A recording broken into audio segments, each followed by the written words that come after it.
Breaking developments out of the Windy City, where moments ago lawmakers in Chicago approved new handgun restrictions that are said to be among the toughest in the country. And these new restrictions in Chicago come just days after the Supreme Court put a limit on local gun laws. The new Chicago ordinance bans gun shops all over the city and prohibits gun owners from stepping outside their homes, even onto their porches, if they're packing heat. Joining us now is Andrea Tanteros, who's a columnist and a contributor for Fox News. And Mark Sawyer is a UCLA political science professor. Good to see you both. Thanks very much for being here. You know, I want to talk not so much on what's going on in Chicago, because obviously it's important, but sort of the nation as a whole, Andrea, when we take a look at the midterm elections that are coming up, you know, social issues like abortion, like gun control, they have traditionally played a role in elections. I'm wondering, though, how big of a role you think it's going to play this coming November with everything else going on.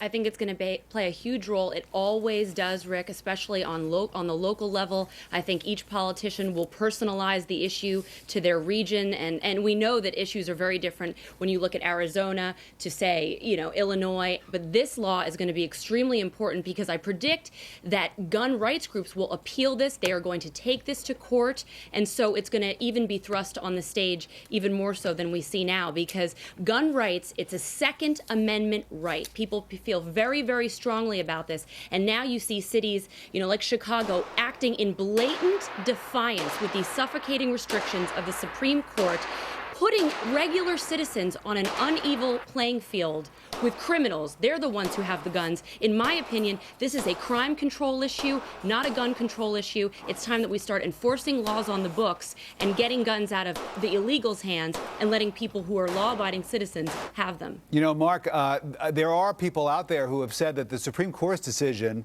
the other day upholding the Second Amendment kind of took the whole issue off the table and may have even helped some Democrats out there, because the sort of the traditional argument has always been, well, if the Democrats are in power, they're going to take away your guns.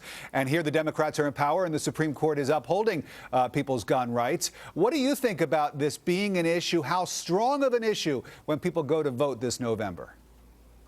I don't think this is going to be an issue at all. I mean, the major issue is going to be is how do we fix the economy, whether we go back to the failed policies of the Bush administration or whether we keep going forward. And that's going to be, it's not no brother, because look, only you could work in George Bush into a Second Amendment conversation that has nothing to do with George Bush. Poor George Bush is trying to enjoy 4th of July playing golf. Leave the guy alone Go already. ahead, Mark. Yeah, and he crashed our economy. But let's talk about the substance here, Andrea. You're always great. But the issue is, look, I grew up on the South Side in these communities, and the last thing we need is an arms race, right? No one wants to take guns from hunters and things like that. We have to have some sensible regulations that allow, like, I'm a boxing fan, and the boxer Vernon Forrest had a gun and tried to chase down an assailant and ended up getting shot and killed. And it's a huge tragedy for, you know, the world and the boxing world. And so this is the thing. It's about, like, you know, people don't need an arms race. And all right, Andrea, we got two wars.